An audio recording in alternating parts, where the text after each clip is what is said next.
1. Screen. All right, it is recording. There. Get my whole screen and go live. All right, so you can see everything, right? Yeah, I can see it. Yeah. All right, so I'm gonna start off with just showing like a simple demo of ROS working, like the simple listener talker demo, and then after that, I'm gonna go into the code for this, because this demo is mostly gonna be about going over the code, so people can start working with ROS in C++. All right. So the first thing that I'm gonna do is start ROS core, because that's always something you got. Oh, rock core, I think. Yeah. ROS core. So that's always something you gotta do whenever you run a ROS program. It's the master node. And after that, I'm gonna do ROS run, and then this was, I believe, in tutorial. Yep, tutorial with a lowercase t. Tutorial, and then we'll start with the listener. Okay, so there we go. It's running right now, waiting to receive somewhere else. Okay, that's ROS core right there. So this one, we're gonna do ROS run, and then once again tutorial, and then this one's gonna be the talker, right? So here it is. The talker is sending these messages over the listener, and the listener just outputs it saying, "I heard what number it is," and you can see it just keeps up with it. And then let me just open a new tab right here and run RQT graph so you guys can see how it works. So basically, the talker publishes to this topic called chatter, and then listener subscribes to it and just outputs it. So you get this where talker outputs hello world and a number, and then the listener just says what number it's at. So it's just a simple ROS demo to see subscriber and publisher work. Cool. And just to clarify, our QT graph shows the topics, The nodes, right? yeah, the nodes and the topics. So the circle ones are the nodes, and then the square ones are the topics. You can see it right up here. And then Cool. you can also have it where it just shows a node and it shows the topic name on the arrow. So yeah, I like to have it like this so you can actually see each individual box for the topic. Okay. And you're currently on which distribution of Ubuntu? 18.04, so I'm using ROS Melodic. Okay, awesome. All right. So so that's basically what simple ROS demo is. So now we'll go over like how to start making your own package, your own code and stuff. So the first thing you want to do is you want to create your package, right? So if you went through the ROS installation and all that, you should have a directory called Kakin workspace. So you want to cd into your Kakin workspace and then into the src for that, right? And then let me just clear real quick so we don't have to see all that. And so now that you're in the src, you can do Kakin create package, and then you give the package any name you want. So I already have tutorial being used for the listener and talker, so I'm just going to call this tutorial 2 for now. And then after that, you want to list the dependencies that you're going to use. So if you're going to code with C++, you're going to do ROS CPP. If you're going to do, so if you're going to use Python, you're going to do ROS Py. If you're going to do both, you could have both. And then after that, you're going to want standard messages if you're going to use the standard messages so like that ROS has. So like if you're going to send integers, floats, Boolean values through the topics, this is the one you're going to want to use. Yeah. So without standard messages, you can't relay any of those data types. Yeah, exactly. You could always make your own kind of message and stuff, but I mean, if you can already send integers and float values and Boolean and stuff, you can. That's usually mostly what people need. So might as well just use standard messages, and then you just create it. So now, go right here. You'll see tutorial 2 has been created, and then you can start coding in here. So in the src is where you'd make your programs and stuff. include if you want to try to like be more organized, but I mean, it doesn't really matter much where you have your headers and all that, as long as you're able to access them through where you actually have your code. Another thing is you might not know what dependencies you want to use, and so you can always add more and stuff. You don't need to delete the whole package and then remake it with the dependencies you didn't include before. You can just come package XML, and the top is usually just some introduction stuff they don't really need to deal with much. But if you scroll all the way to the bottom, you'll see for each dependency, you got the exec depend, build tools, for catkin. Oh yeah, build depend, ROS-CP, ROS-Pi standard messages. So you can just add another one here, and then there and there. And you can add the new dependencies that you didn't include before. Does that make sense?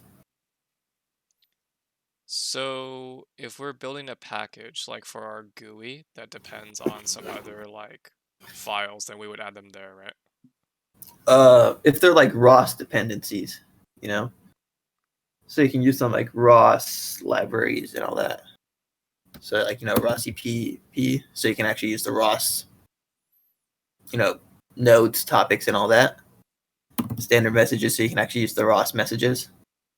And let's say there's another one that you forgot. So like for our CV, we're using darknet messages.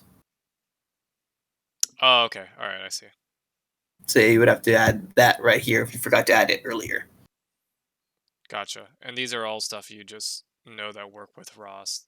Okay. So yeah. So you gotta add them here, but then you also gotta add it. We'll close without saving for now. You also have to add it in the CMake list right here. Okay. So, yeah.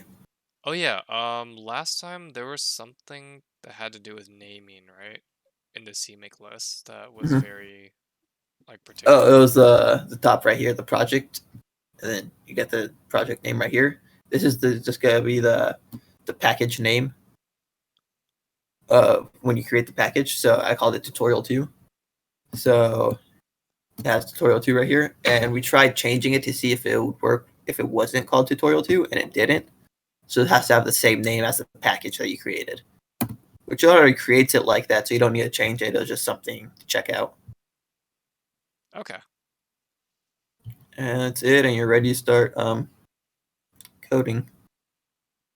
And yeah, so you're ready to start coding your ROS nodes and all that inside the SRC. So now I'm going to go back, and we're going to go back to the tutorial, and we're going to look at the listener talker and stuff. So we actually look at the code, so we can see what a ROS node needs for it to work. So we'll start with the listener. I'm just going to full screen this real quick. And so here it is. So you see at the beginning up here, ROS.h, and then standard messages, and then string.h. This is because it's going to be sending strings. I mean, this one's receiving strings. But yeah, you wouldn't be able to use these and stuff if you didn't include standard messages and ROS-CPP. So this is the callback. We'll come back to this. I'll explain what that is later. We'll start with the main right here. So the first thing you gotta do is you gotta initialize your ROS node, right? So to do that, you run this function, and you gotta give your node a name. So right here we call it listener. So you can see over here, it's called listener. That's where it got its name. If you change the name right here, it changed the name right here.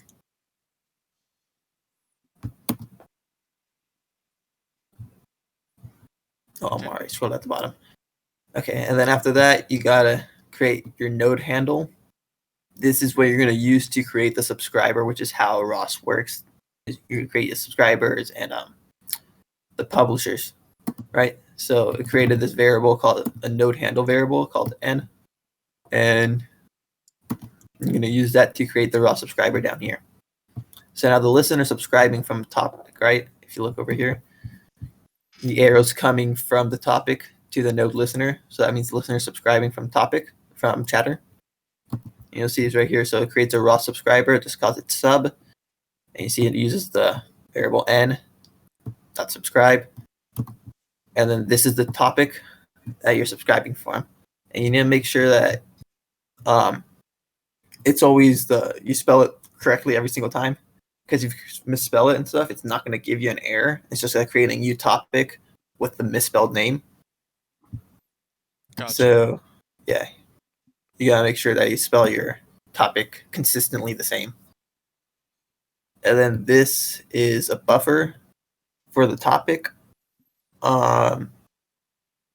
It's usually not a problem if you don't have that many topics publishing or subscribing. I mean, not that many nodes publishing or subscribing to a single topic or that fast.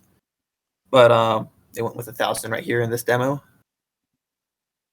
And then the chatter callback, this is the thing I said it will come back to. So this is a function that anytime something is published to chatter, this function runs, right? So anytime Talker publishes something to chatter, this callback is going to run. If you go back up here, here's the callback function right here. There's the void chatter callback, and you'll see what type it is. It's standard message. From standard messages, it's a string, right? And then you need the constant pointer stuff afterwards, and it calls it message, right? So it receives this variable called message from the callback. And then to use it, you just do message, arrow, and then data. And it just turns into a C string so you can output it. But yeah, if you just want the data of it, this is all you need to use. So if you're using if you want to send integers or float and stuff string right here, it'd be int 16, capital I, I'm pretty sure. And then don't forget to include integers and stuff over here, obviously, when you're going to use that. But yeah, and then message arrow data, and that'll give you the integer that you received. And that's pretty much it. You can do whatever you want using the message and stuff, the message data inside your callback. So to relate this back to the tutorial listeners and talkers. So subscribers are listeners, right? And publishers are talkers? I mean, that's just the game name they gave it in this example. It's just subscribers, and right in this situation, the listeners are subscribing because it's listening. But I mean, you're not necessarily going to be using strings, and that would make sense for a listener talker kind of thing. Does that make sense? Chatter. Yeah, so like subscribing is like when you're trying to get information from a topic, right? Yes. And then publisher is you're trying to publish, you're trying to broadcast that Yeah. message. Exactly. Yep. Okay, just to make sure it's clear. Mhm. So then the callback is a way to kind of interface with that specific topic, I suppose. Yeah. So instead of having, no, like a loop or an if or something that goes through checking to see if something was received each time, it just has the callback, right? And anytime the ROS node handle will take care of it, and anytime something's published, it'll just call the callback for you. Okay, so it's So you kind of don't. like it's like own setter getter type of deal. So yeah, you don't have to check yourself to see if something was published to chatter and all that. Okay. The node handle will do that for you. So that's the basics part of the subscriber. Afterwards, you have this ROS spin right here, which basically explains it right here what it is. But it's just a loop that'll just go through each time, and so it makes sure that it's looping while ROS is working, and like it allows like the callback to be called from this loop and stuff like that. So yeah, if you're gonna loop and just waiting for callbacks and all that, ROS spin is probably the way to do it instead of using your own while loop, since it just works with ROS and checks to see ROS score's working and ROS is still up and going and all that. Okay. Cool. Of course, if there's stuff that you want to do during the loop, actually, I'm pretty sure we'll see how to do that in the talker. Sounds good. So that was the listener. Any questions for the listener before we go over to the talker? I guess just one other point. So raw spin, you said that's if you have nothing else to do, so it kind of yields itself when it does that, right? Yeah. Yep. Just lets ROS do its thing without ending like the program. Okay, cool. All right. So we'll close that and we'll open the talker now. So once again, you'll see ROS up top, standard messages string. If you're gonna use anything other than string, don't forget to include that. Yep, and here's the main. So once again, you got initialize ROS, you got initialize your node. This time they name it talker. If they named it anything else, whatever else you name it would show up right here in stuff talker. And then create your node handle. And so now instead of a subscriber, it's creating a publisher, right? And with a subscriber, it doesn't really matter what you call the subscriber because you're not really going to use that variable ever again. Just let the callback do its thing. But with a publisher, the variable name, so right here, ROS publisher, the variable name is going to matter because you're going to be using it whenever you publish something, right? And so right here, and then this is the weird setup for publisher. And then, so yeah, what are you publishing? Because you got to tell it what you're publishing. So standard messages string. And then topic name, you got to make sure this matches with all your subscribers. And then once again, the buffer. Okay. And 1000 is just a standard value, right? What I've seen in the tutorials, what I've usually used. I think I've used 100 a couple of times, but I haven't seen any difference. Okay. And then ROS rate, loop rate. I'm pretty sure this is how often it loops and stuff. Like I said in the last one, if you want to do something during the loop, the talker shows you how to do that. So this one is going to be publishing every single time in the loop, right? So you'll see it's just a variable right here checking how many times published it. You saw the number in the example after the hello world. So right here, it's creating the message you're going to send, right? So this isn't a regular string. This is a string from standard messages that ROS uses, right? Mhm. So yeah, you got to create a standard messages string. And then you can call it anything you want, but usually where I've seen it, they always called it MSG. So right here, they're actually going to be creating the string that we're going to send. So you see it's a string stream. They put hello world into it, right? Mhm. And then they turn that SS into a regular string, right? Yep. And they put that into message.data. You see, this is where it's different from a regular string. The string goes in message.data. It doesn't go straight into message, right? Yeah, so message is just kind of like a containing object for Mhm. everything. Yeah. So message.data, you put whatever value you want. So if it was an int, you put an integer right here. If it was a float, you put a float. If it was a bool, you put a Boolean value right here. And just make sure it goes into the .data part. Does that make sense? Makes sense to me. I kind of envision it as like a packet or like a package that you send, Mhm. and you kind of like tear it open and you just get whatever you get from inside of it. But Lucas, Roger, do you guys have any questions? So message data is like I'm seeing it as like a data member of message where it's one of those default components that a lot of other functionalities will use by default. I don't know if I'm wording it correctly.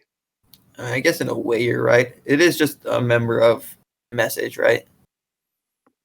It's just I'm not sure what you're trying to say about the functionality part. Like message.data seems like a very common or like a universal data member that you can like. Oh, because you saw like message.data in the not that it was arrow data because you got a pointer for it in the listener. But you're saying that you saw it over in there too, right? Yeah. And you're saying, well, it's because it's the same thing. It's the same type of variable, the message and things, and that's why it's similar across it. Forgive me for asking again, but is message dot the data variable, is that like a default component of message, or is it like something this we generated from message? Because what I've gotten so far is like message is like a library or API. No, message is a variable. Okay. Message is one of these one of those variables from standard messages. Remember that I was talking about earlier, the standard messages that ROS uses. Yeah. So like the dependencies that you're making. And so standard messages has a bunch of different variables. So I can send like string, integers, and all that through ROS, right? So this is a string example right here. And so message is just a string variable from these standard messages, but it's not a regular string, you know? Making It's sense. I don't Starting know. to get It's kind of confusing, but it's just no. It's not a regular string. What you send is a standard message type string, and then the regular string goes into the data part of it. okay. So I could try to elaborate, but first Yeah. off, thanks for asking questions because that's completely what this whole demo is for. So all questions are good. Um, so like Mario said, this isn't a normal string that you would think of because if you have like std string, then you're just gonna edit it directly, right? It's just like a C string.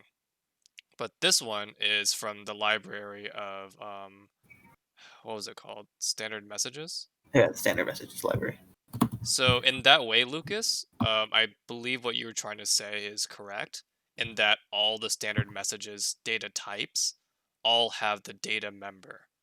So that would be common to all of them, and that is something that you should expect, and that's something that you should use when trying to extract and store data. Does that kind of make sense? Yeah. That, Oh, okay. So you were asking if you actually make data yourself.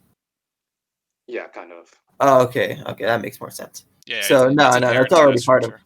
yeah, it's already part of the standard message variables. So yeah, if you add int instead of string, it still wants a big N be data.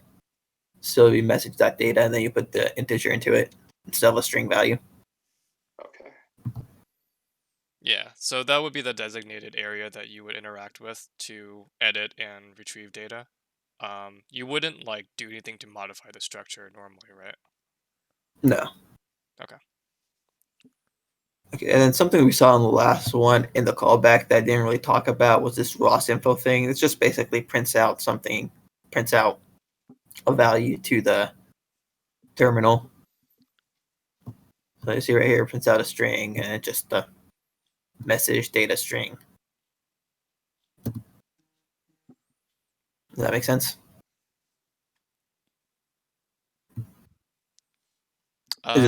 Makes sense to me. It's just to print out values and stuff. If you want, you can just still use the regular print like you've always used. Cout, printf, whatever you want. So ROS info is like another form of log, or Mhm. it's more comparable to printf. I'm not sure if there's. It's comparable to printf from what I've seen. I'm not sure if it actually does anything with ROS to, or if it's just since a node is going on, it's allowed to use it. Um, but yeah, you saw this is how they were printing out to the terminal earlier when you saw like the hello world and the number. This is it right here. Let's see. All right, just to keep us on time, we're at 150.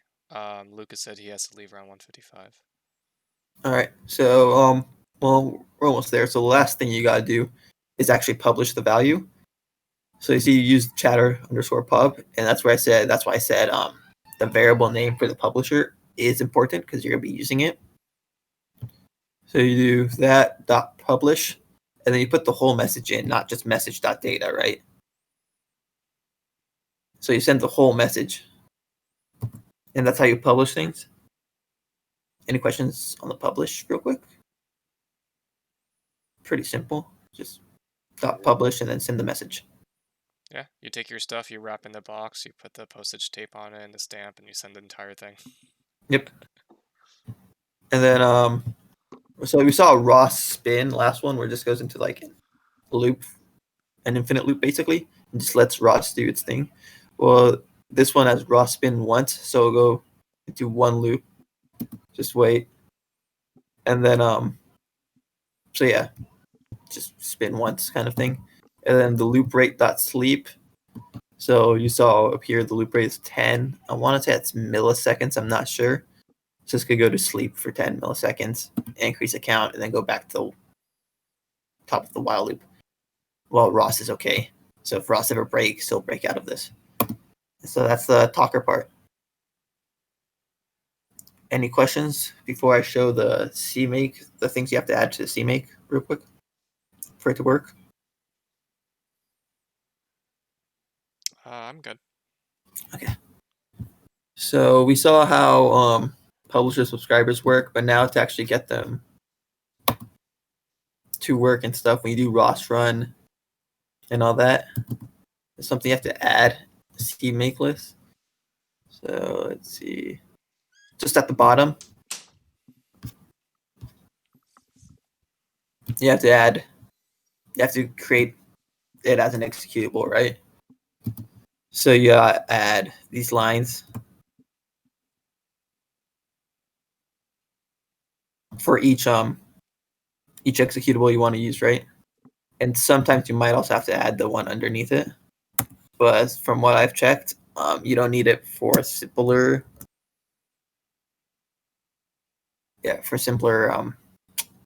ROS programs and stuff. So yeah, you got to add executable. You got to give it a name.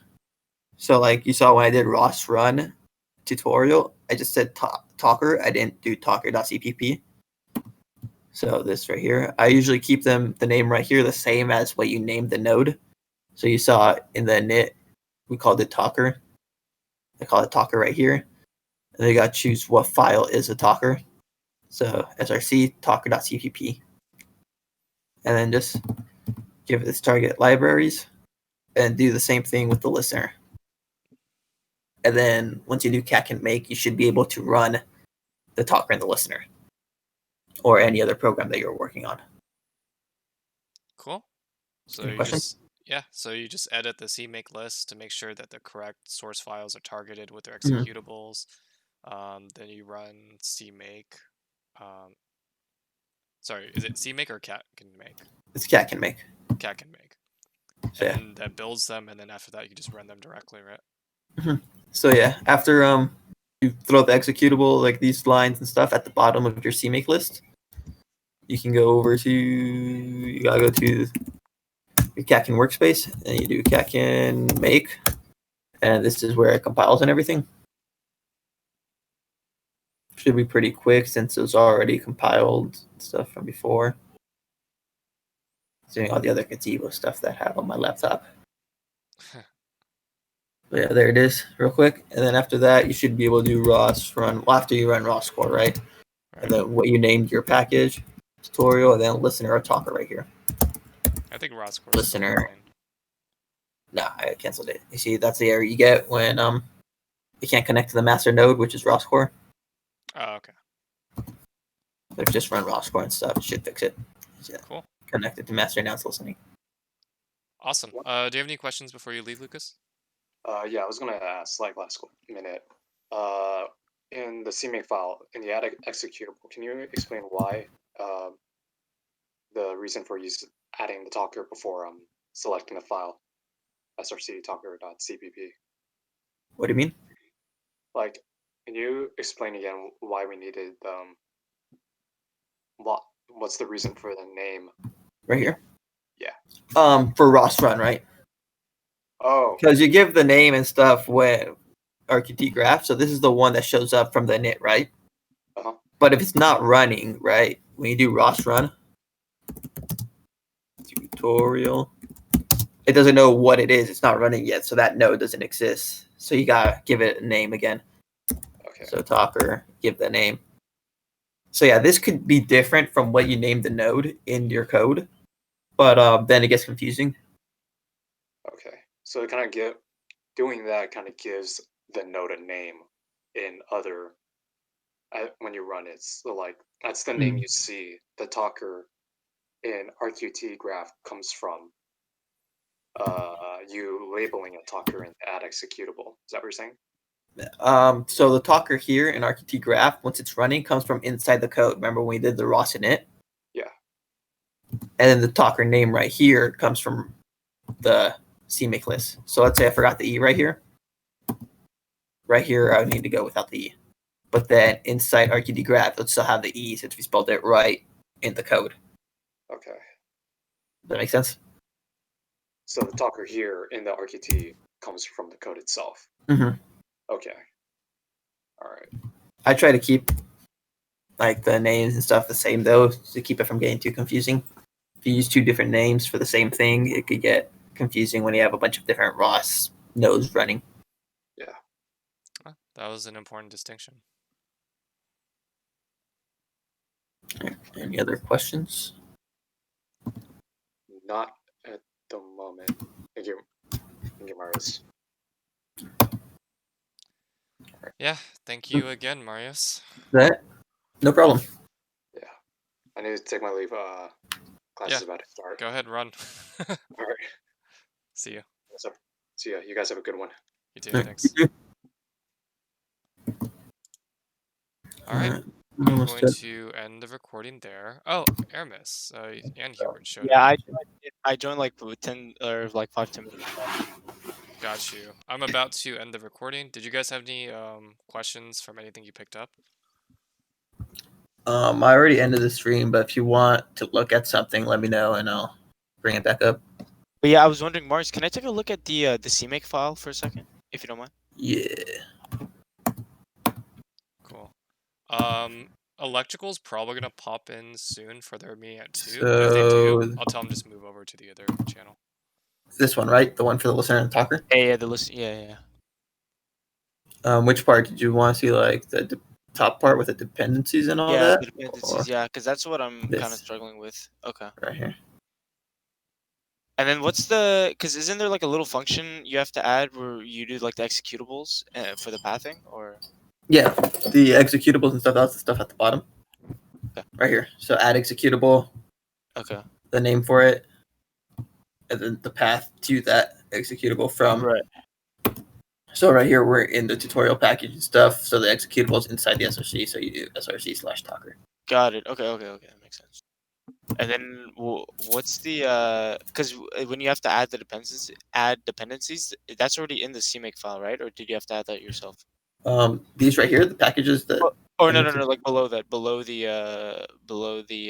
This. add executable, where it says add dependencies underneath it. So for now, like for something simple like the listener and talker, I checked and you don't need them. But you might need them for the GUI. Okay. And so yeah, if you're gonna use any other kind of messages and stuff, I think you need it here. Hold on, let me check something on our GitHub real quick.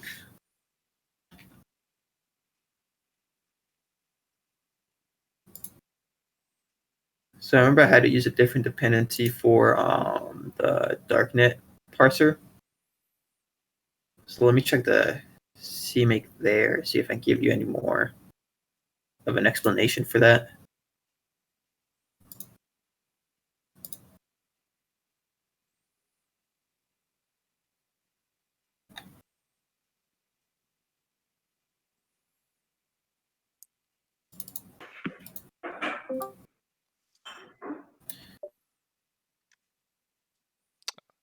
Hey Ivan. Yeah. Hey Zai. We're just doing the end of our software meeting. You guys can stick around if you want to. We're doing a demo on ROS. Or if you guys want to start, you can hop over to a beta or gamma voice channel. I think we'll just wait. Sounds All good. right, so Aramis, I'm looking at the CMake for the darknet parser, and yeah, underneath it, it just has target and link libraries, catkin libraries.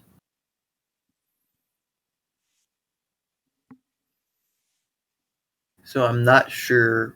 I can't say 100% sure what's the point of that line, but you could add it to be safe. I see. Wait a minute. Wait, nope. Never mind. Add dependencies. I have it in a different order over there. I was looking at the target link the whole time. Not this. Okay, so on that part. Oh man, that's a weird one. Second, exported targets.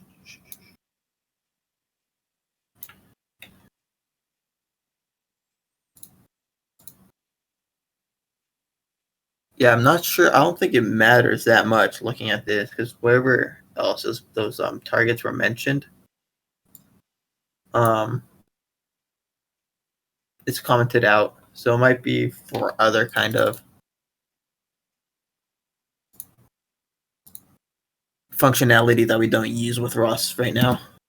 You know, if you look at all the commented out stuff right here. Yeah. So you can try without the add dependencies. You can try Googling to see what it does exactly. Or throw it in, see if it works. Okay, thank you. No problem. And the like, cause I missed like basically like majority of it in the beginning. It's gonna be posted on Tandy's channel, right? It should be. Hopefully the audio works this time. Okay. Yeah, we did do a test. I'll check right after, but it should work. Anything else? Well, that's about it for now, as far as like what I saw at the end. But then when I watch it, I'll probably message you on Discord if I have any more. All right. Sounds good. Oh, also, Tandy, just a general question: are the meetings Tuesdays and Thursdays for starting next week? Yes, starting week 1 next week, this coming Tuesday. That's good. Yeah, still works with you guys, right? I believe that. Yeah, everyone was yeah, free yeah. with the meeting. I mean, if it was based off our availability we put in, I believe it should work. Cool, awesome. Yeah, we try to keep the same 2 meetings per week schedule. Marios and I are part of a research group, and it is possible that they will choose a time that will conflict with it, but we'll play it by ear. Good. Yep. All right, cool. I'm going to end the recording if there are no other questions for the ROS tutorial. All right, I am going to end it there.